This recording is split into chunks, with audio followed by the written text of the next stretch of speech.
On the night Phil and I decided to break up, our apartment caught fire, and we both died. In his final moments, he took out his phone and texted a celebrity heiress, "You're the love of my life, but I've lost my chance. Forgive me." At that moment, I realized I meant nothing to him. When I opened my eyes again, I was transported back to the day we won the design competition. He stood in the spotlight, holding the championship trophy, and poured his heart out to celebrity heiress Anya. She's my muse. Without her, I could never have created such a perfect design. I hope she can forgive my past inability to appreciate her worth. I truly do love her. I knew he had come back too. As he wished, I let them be together. But later, when he saw me creating designs for another man and becoming someone else's exclusive designer, he gave up everything to beg for my forgiveness. After Phil's heartfelt confession, the camera cut to the glamorous star Anya. Her eyes instantly brimmed with tears as she covered her quivering lips with trembling fingers, nodding repeatedly in overwhelmed disbelief. At the host's invitation, she stepped onto the stage and shared a heartfelt embrace with Phil.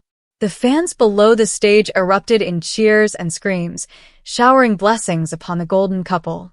Meanwhile, backstage, all the models stared at me in stunned silence.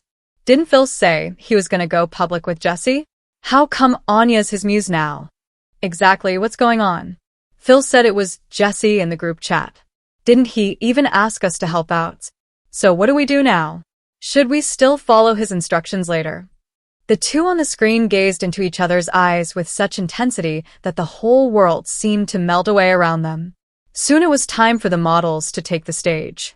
I turned to the flustered models and said, "Just focus on walking this show perfectly. Nothing else matters." After stepping off the stage, Phil approached me with a radiant Anya nestled in his embrace, his gaze dripping with contempt. "Jessie, let's just leave the past where it belongs." After all, I hadn't truly understood my own heart back then. Now I understand that Anya is the one I truly love deep down, and I hope you'll stop clinging to me from now on. Tomorrow I'll have finance process your final payment. This studio is my brainchild, and I won't have anyone else getting a piece of it. After saying that, he cast me an indifferent glance laced with warning. Forced affection bears no sweetness. Let's consider the past as experimental errors, and I expect you to cease clinging to me henceforth.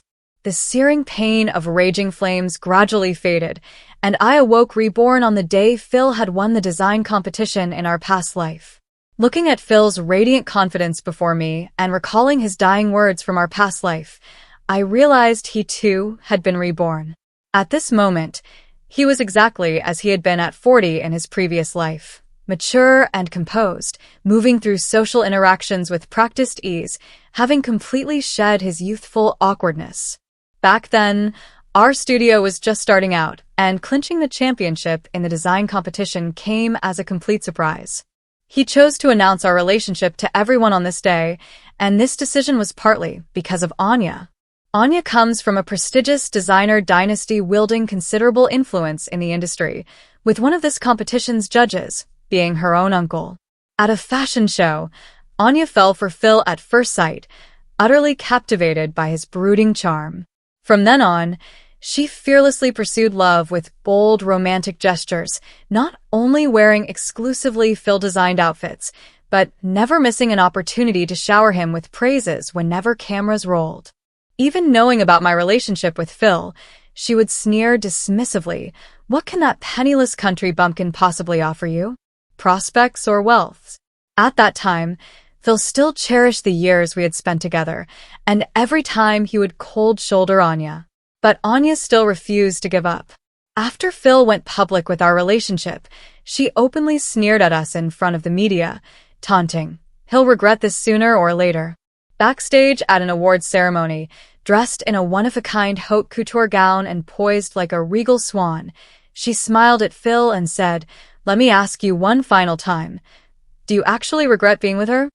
If you come to your senses today, I'll still forgive you. But if you wait until tomorrow, there'll be no going back." Fed up with her pestering, Phil said coldly, "Jessie is my muse. How could I design anything without hers? I will never regret this as long as I live. His declaration rang with absolute conviction, brooking no argument.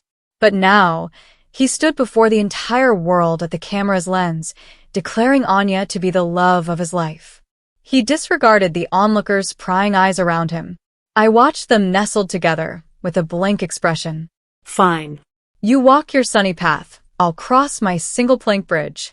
We'll part ways cleanly, no loose ends. Seeing that I wasn't going to make a scene, Phil exhaled deeply in relief. After the fashion show, Phil and Anya, hand in hand, faced the press and unabashedly flaunted their affection. Does all your design inspiration come from Anya?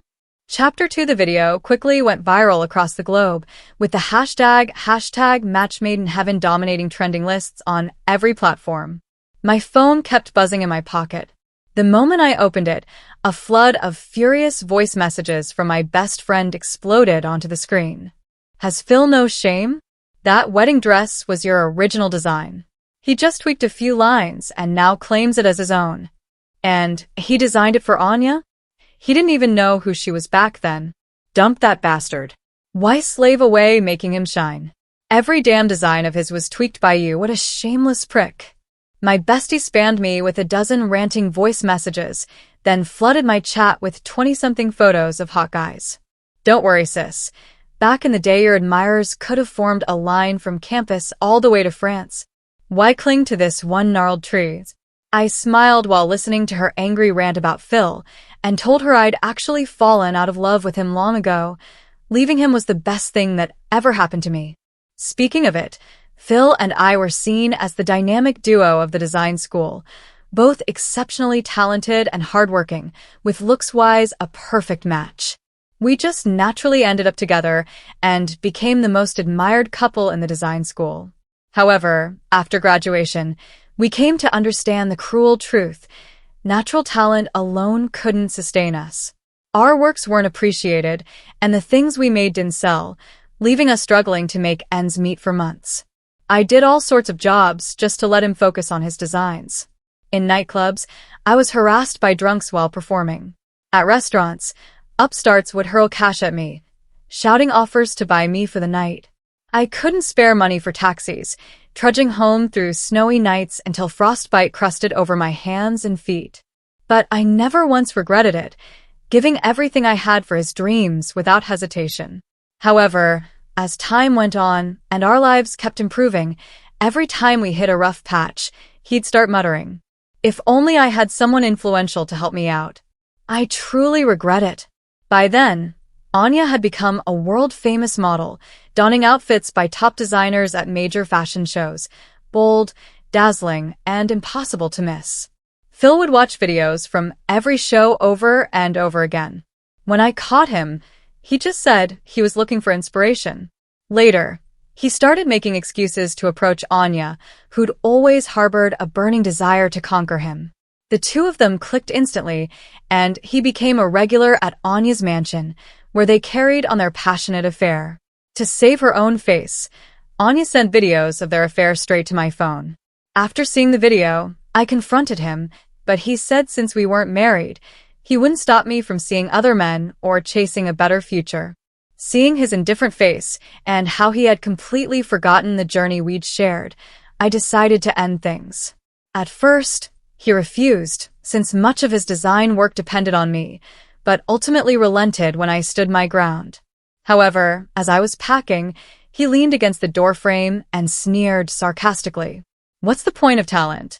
You'll never set foot in a mansion that grand or sip wine that pricey in your whole damn life." Being with her opened my eyes to how vast the world really is and all the things I'd never experienced before. At least it's not too late to start living now. You with your phony moral high ground, clinging to that "I won't bend for mere survival" nonsense. You'll never truly grasp how the upper echelons live. Looking at his smug face, it hit me how badly I'd misread him. How had I never spotted this boneheaded side before? His smug upper-class life was nothing but clinging to others. Little did he know that without real substance, all the glamour was just a fleeting dream, destined to crumble into a pitiful end. Chapter 3. After the design competition concluded, a celebratory banquet followed. The The banquet was a star-studded affair, attended by both prominent figures from the business world and celebrated designers. Fresh from their championship win at the design competition, Phil and Anya effortlessly became the centerpiece of the entire ball. Under the spotlight, Anya in her evening gown shone like a regal white swan, with Phil standing guard as her steadfast knight by her side. Everyone hailed them as the golden couple, a match truly made in heaven. Amid the lively crowd's encouragement, the pair swayed gracefully across the dance floor's center stage. When the music faded, the entire banquet hall erupted in thunderous applause. They mingled effortlessly among the socialites, exchanging pleasantries with practiced ease. I've never been fond of these glitzy, decadent affairs, so I slipped into a corner to quietly wait out the evening. But somehow, Anya still spotted me. She strutted over with Phil's arm locked in hers like a prize trophy and thrust a wine glass toward me. "Jessie, never been to an event like this before? Not your scene." I stared coldly at the glass of wine, but didn't reach for it. Seeing this, Phil sneered and taunted. "She's allergic to alcohol. Naturally never meant for these events. But don't worry, you won't get another chance like this anyway." Anya giggled behind her hand, as if struck by sudden realization. "I'm just afraid these lowly folks get a glimpse of luxury and can't tear themselves away. But I've heard folks with alcohol allergies might just be those who've never tasted fine wine. The wine here is all imported from France." After saying this, she looked me up and down with eyes full of disdain. "This wine costs way more than that outfit of yours. Who knows, maybe you won't even be allergic if you try some. Anyway, you can't afford this stuff later. Might as well mooch while you can." As soon as she finished speaking, the people around me burst out laughing, their eyes on me full of mockery. I couldn't be bothered to get caught up in some two women fighting over a man drama or waste any more words on them, so I moved past Anya to leave. I moved to step around Anya and leave. Just then, the banquet doors suddenly swung open. All eyes turned toward the entrance as a tall, long-legged man strode in calmly. Instantly, everyone around me seemed to hold their breath. He was dressed in a bespoke suit that fit him impeccably, his sharp, icy features radiating impatience as he exuded an aura that kept everyone at arm's length. "What's Angel doing here? Doesn't he always hate these kinds of events? Actually, I heard he's got a terrible temper, a real my way or the highway type. There was this one time someone kept pestering him to attend some event, and he just kicked them out the door and pulled the plug on their funding. He took over the Angel family conglomerate in his 20s and's been running a whole business empire ever since. Of course, he's got a bit of a temper. Plus, as the biggest investor of the contest, no wonder he showed up at the banquet." "Oh, so he's Angel." The event organizer's face flickered with astonishment before he scurried over with unctuous flattery. Angel cast a casual glance in our direction, and somehow he looked strikingly familiar to me. Anya noticed me spacing out and scoffed, swirling her wine glass. "Changed your tune already? But he's already taken. If you try to throw yourself at him, you'll end up like that ungrateful little star who got beaten to a pulp by his bodyguards." I couldn't be bothered to deal with the sarcasm in her voice and turned to make my way to the small garden behind the venue. The evening breeze against my face felt wonderfully soothing. Just as I was relishing my peaceful solitude, the door behind me creaked open, followed by the measured tap of leather shoes meeting the floor. I figured it was Phil again, and instinctively turned around. Before I could get a word out, I stumbled into someone's arms. The subtle aroma of men's cologne hung in the air. I glanced up and found myself face to face with Angel. His chiseled, icy features under the muted lighting radiated restrained severity and detached elegance. He glanced down at me, a hint of mischief glinting in his eyes. Chapter 4 carried a tone that brooked no refusal. When I didn't answer, he stepped closer, nearly trapping me in the circle of his arms. With a mischievous grin, he leaned in close, his lips near my ear. His warm breath brushed against my skin, sending an uncontrollable shiver down my spine.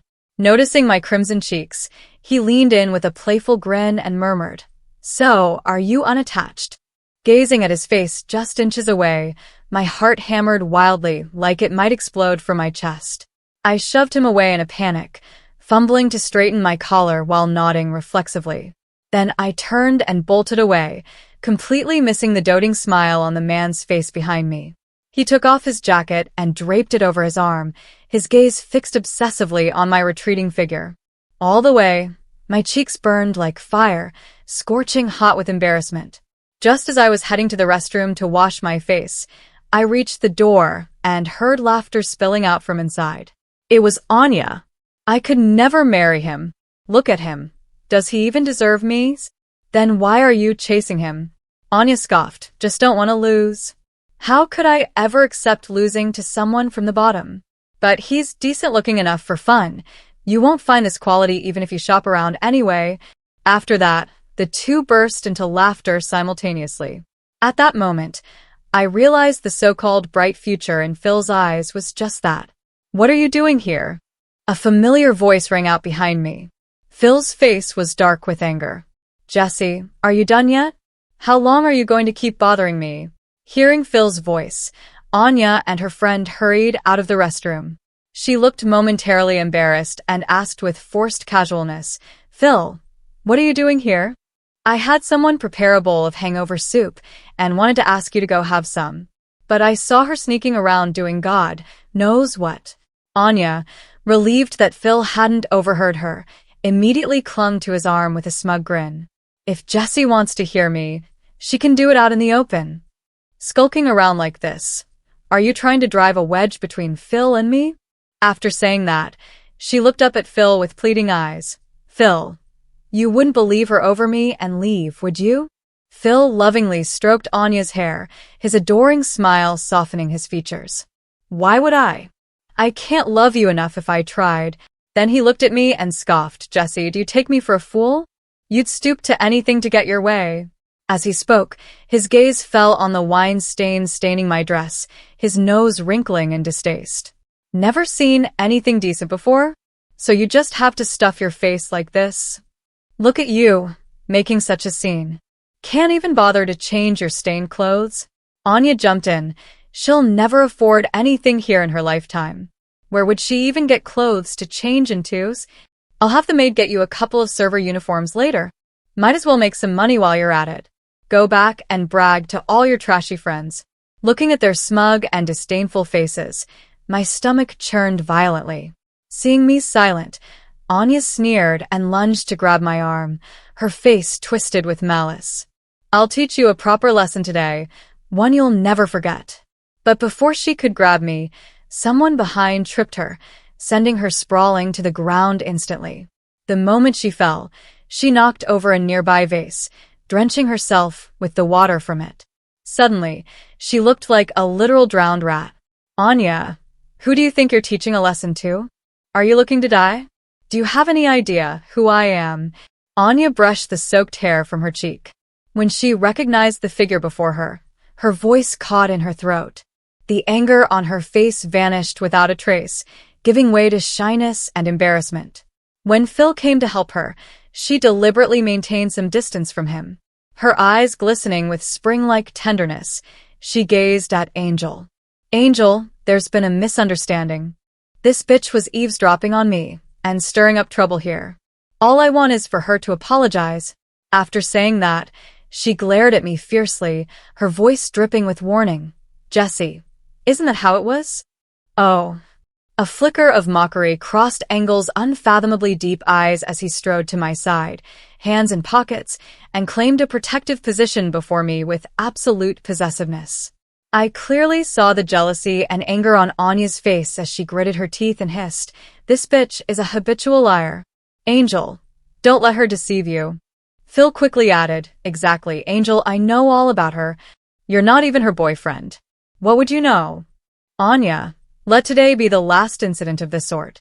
Or I might need to discuss your uncle's recent entanglement with that plagiarism scandal." This was a blatant threat. Anya's face instantly turned deathly pale, her eyes blazing with the urge to tear me apart on the spot. But Phil, whether out of jealousy or the urge to protect his beloved, hardened his voice and snapped at Angel. "This matter is for the authorities to decide. What's it to you? Besides, Jesse and I are classmates. No one knows her true nature better than me. Now that she's by your side, isn't this just her trampling others to climb up and showing her gold-digging nature? Don't let her fool you. Women like her only bring disaster upon themselves. Phil grew increasingly worked up as he ranted on. Jesse, do you really think this pathetic act of yours could get under my skin? You're overthinking it. I've been over you for ages. I told you not to bother me anymore. I stood behind Angel with a sneer, listening to Phil's verbal attacks. Yet to my astonishment, not a single ripple stirred in my heart. All I felt was an overwhelming urge to laugh. Angel maintained a faint smile. When Phil finished speaking, he merely asked with impatience, "Why don't you get lost? Or would you prefer to be dragged out?"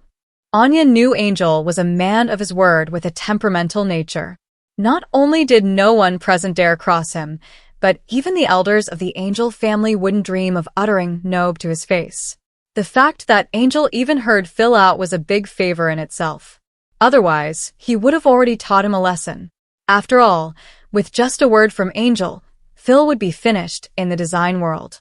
No matter how furious or envious Anya felt, she dared not defy Angel. With a grim expression, she yanked Phil's arm and hissed, "Have you lost your mind? Do you have a death wish? I'm not dying with you." After saying that, she walked away without a backward glance. Seeing this, Phil immediately hurried after her. I let out a disdainful scoff. I turned to Angel and said earnestly, "Thank you. I'll cover the damage to your clothes." Angel nodded thoughtfully. "Where are you staying tonight?" I hadn't really thought about that. In my previous life, Phil handled all these arrangements without telling me beforehand. Right now, the hotels here are way too expensive. No way I can afford that. But it was already midnight, and the nearest hotel would be quite a hike from here. Thinking this, frustration flashed across my face as I cursed myself for not forcing Phil to pay me up front right then. When I didn't answer, Angel smiled tenderly, his deep eyes brimming with undisguised fondness. Under the light, he appeared even more exquisite, like the perfect creation on earth. If only he could be my model. When this absurd notion popped into my head, I nearly burst into bitter laughter. Here I was, still obsessing over work of all things at such a moment. Angel tilted his head. "What's on your mind?" I wasn't thinking anything. He casually uttered an "oh," then ventured, "Our company's hotel is just around the corner. Care to stay there together?" Seeing that I didn't respond, he added nervously, "Don't worry, I don't mean anything by it." "Thank you, Angel. I appreciate it." After following Angel back to his hotel, I couldn't help muttering, "Capitalists sure know how to indulge themselves." Angel paused mid-action when having the front desk book a room, but immediately feigned nonchalance, as if nothing had been mentioned. But the front desk's response turned his ears bright red. "The hotel has no rooms available." He glanced at me with visible unease, fingers tightening around the sweet key card provided by the front desk before uttering awkwardly, "Perhaps? My room is a suite, so there's nothing to worry about." The front desk staff had never seen Angel act this way, their eyes popping wide with surprise. But I didn't mind. Having a place to stay was more than enough for me. After returning to the room, Angel immediately went to shower. It suddenly dawned on me. I'd apparently heard in my past life that he had an intense cleanliness obsession. But it seems he isn't that rigid after all. As I pondered how to thank him later, I grabbed a bottle of red wine from the minibar, stepped onto the balcony, and stared at the shimmering night sky before gulping down a generous mouthful. At that moment, I truly felt reborn. No matter what, in this life, I won't chain my destiny to a man. While I was lost in thought, a soft voice suddenly drifted from behind.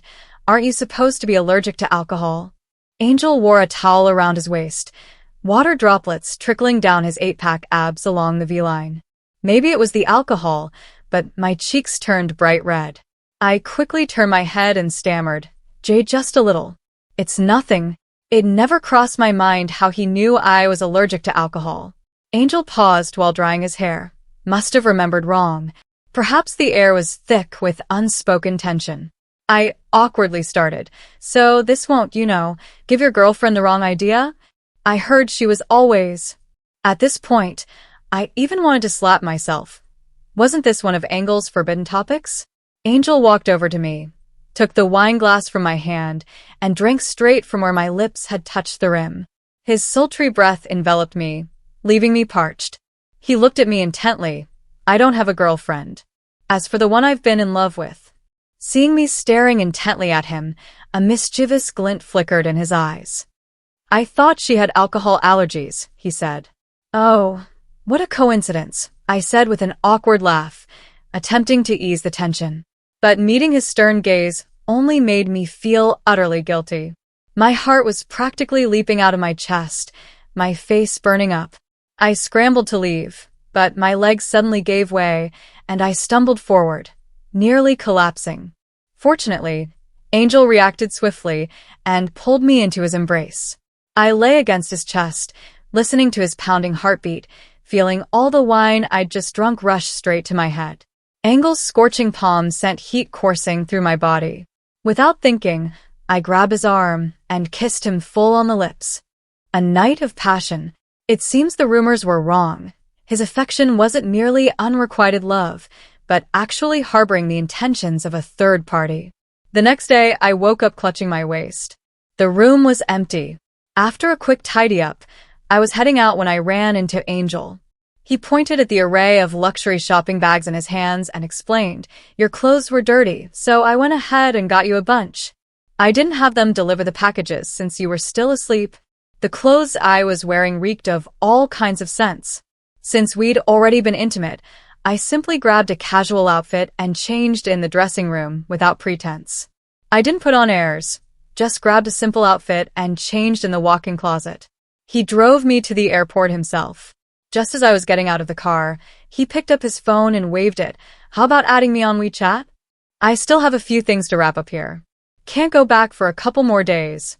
His fingers tapped rhythmically on the steering wheel, his gaze playful. Yesterday, he'd mentioned some vague hints between our conversations, and I knew exactly what he was getting at. I flashed a smile without hesitation.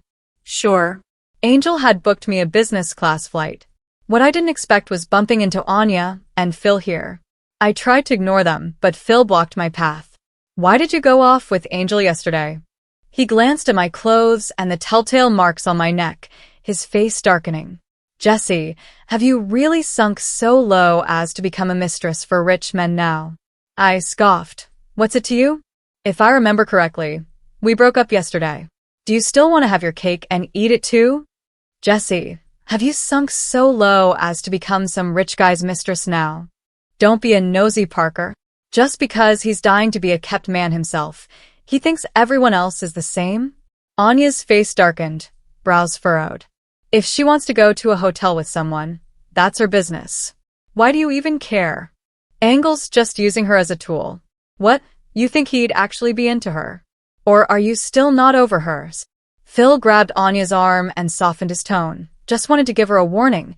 How could I possibly have any lingering feelings for a woman like hers?" "Don't get the wrong idea," he said coldly, turning to face me. "I just can't stand watching people throw themselves away and wallow in the gutter."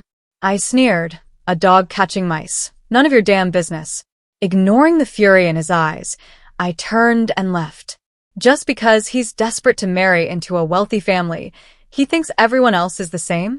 After returning to China, with Anya's assistance, Phil rapidly ascended as a premier designer, commanding millions for a single design commission. Phil grew increasingly smug, even publicly declaring his marriage to Anya without any prior discussion. When the news reached me, I was taking Angel's measurements in his mansion. His hands roamed restlessly over my waist. "How about I give you a grand gift for your birthday?" I figured it was just some luxury goods or maybe a car or house, so I shrugged and nodded. "Up to you, but I'm not into anything too flashy." For the past 6 months, I'd been holed up in my study drafting designs for the upcoming world-class competition, completely oblivious to whatever Angel had been cooking up. Angel scheduled the perfume launch event for my birthday and even had Phil and Anya invited. Not long ago, Phil publicly declared he wanted to marry Anya, which spooked Anya's family into scrambling to deny the claim overnight. Ever since then, Phil's been walking around with a permanent scowl. Backstage at the press conference, when he saw me standing on tiptoe to adjust Angel's tie, his face visibly darkened. However, none of them dared to offend Angel, so they had no choice but to force themselves over and make small talk. The perfume Angel personally crafted is refreshingly elegant, truly invigorating the senses. Specially crafted for Jessie? Oh, I see. That suit Angel's wearing looks unfamiliar. Is it by some famous designer? Mind connecting Phil with the talent behind it. It's Jessie's design. Can't you tell? At this point, impatience was already written across Angel's face. Although Phil's eyes burned with fury, he forced out 2 awkward chuckles. Angel does have quite the sense of humor. On a day as significant as this, where attire is absolutely paramount, Angel, have you considered letting our Phil? Jessie's birthday is truly a momentous occasion. After saying this, he paid no heed to Phil's reaction, bent down to plant a soft kiss on my cheek, and murmured tenderly, "I'm going up first. Wait here for me." Then, ignoring the embarrassed Phil rooted to the spot, he walked off without a second glance. Phil was practically grinding his teeth in rage. With a cold snort, he spat, "Jessie, I should have realized your true colors back at the airport. A woman like you has no shame. You think you've hitched yourself to someone higher, you shameless gold digger? You really believe he'd actually marry a nobody like you? You're kind of gutter trash." Before he could finish a sentence, I had already grabbed a nearby glass of red wine and flung it straight at his face. Anya let out a shriek and scrambled aside. Phil was just about to strike back when Angel's bodyguard materialized in front of me. Phil was so furious he was stomping his feet, but there was nothing he could do. I couldn't be bothered to argue with him. I turned to look at the person on stage, my mind racing. What kind of divine gift could be so mysterious? Angel stood on the stage, but didn't mention his perfume at all. Instead, he smiled apologetically and said, 6 months ago, we organized a design competition, but I recently discovered it was deeply flawed. So today, using this perfume launch as an opportunity, I need to set the record straight. The truth is, Mr. Phil's winning work in our competition was plagiarized, and the judges engaged in underhanded dealings during this event. After saying this, Angel sneered and projected all the evidence onto the large screen. There were not only analysis reports revealing the striking similarities between Phil's design drafts and my original drawings, but also audio recordings and video evidence of Anya's uncle bribing the judges. There were even photos and videos showing Anya leveraging her status to bully and hurl abuses at lesser-known actors on the film set. The journalists present caught the scent of a breaking story and began frenziedly snapping shots of the evidence. Soon, news of Phil's plagiarism and Anya's bullying went viral across the internet. Angel ignored Phil, now utterly panicked, and with a faint smile, began introducing his perfume as if it were all trivial.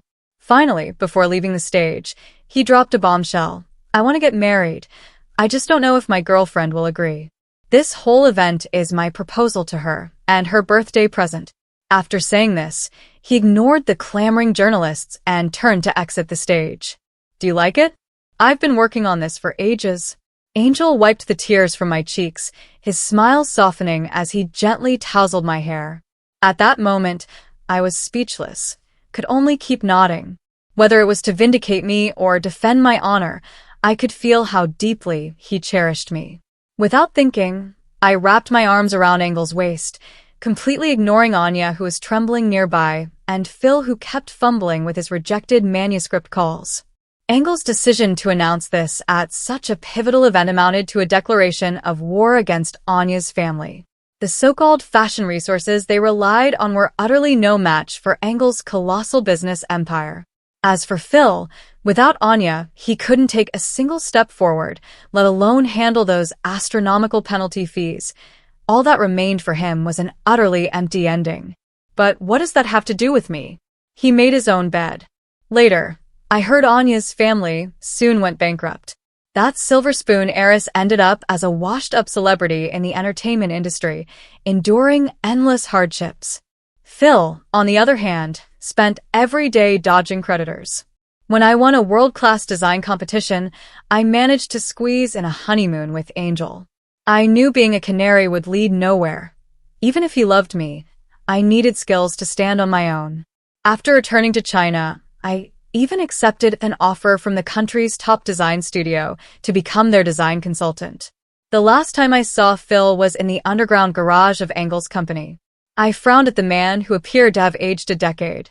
Phil's breathing grew labored as his eyes suddenly brightened at the sight of me. "Jessie, I truly regret everything. Please forgive me," I scoffed. "Phil, even if I weren't married, there's no chance for us." "None at all. How could that be? You were mine in our previous life. We were destined to be together. We're the star duo of the Design Institute." My heart lurched as his face twisted with madness. Clutching the phone in my pocket, I warned, "Phil, I don't know what you're talking about. Get out now, or I'm calling my husband." Phil seemed provoked by my words. He dropped to his knees before me without hesitation, pleading softly, "Jessie, I know I messed up. You're the one I'm meant to be with. Anya's nothing compared to you. You're my everything. Please, let's start fresh." Looking at the eerie glint in his eyes, I instinctively stepped back. Phil's bloodshot eyes darted wildly as he muttered like a madman, "Your refusal means nothing. We just need to reset everything. Now, let's put everything back the way it was." Utterly horrified, I dialed Engel's number while attempting to reason with Phil. "Phil, stop this madness. You've made your choice. Shouldn't you be supporting Anya when she needs you most? You've chosen the one you wanted. Isn't she the one who needs you now?" I stepped back only to crash into a pillar. Phil produced a switchblade from his pocket. "Know this? My second life began right there at the competition, when I was going to make us official. If everything had worked out back then, we could have settled into a peaceful life. I don't care about riches or fame anymore. I only want you." My pulse spiked. "Phil, even if time rewound, I'd never pick you." Phil didn't seem to hear a word I said. Clutching the dagger, he lunged at me. Terrified, I squeezed my eyes shut, but no pain came. When I opened them again, Angel had already sent Phil stumbling sideways with a swift kick. Angel anxiously kept patting me all over. "Are you hurt anywhere?" "I'm sorry I'm late." I shook my head and glanced at Phil, who appeared completely unhinged. He gazed at the blade in his hand, muttering, "Right. I'll go back. Go back and reset everything. Jessie, wait for me." Then the world exploded in crimson. Angel was worried I'd be traumatized and insisted I attend counseling sessions. But having already died once before, this incident felt like nothing more than reliving the past. To ease his mind, I dutifully went through the therapy, which ultimately helped me shed lingering emotional burdens and better understand how to love others. Later, we walked hand in hand through the passing years.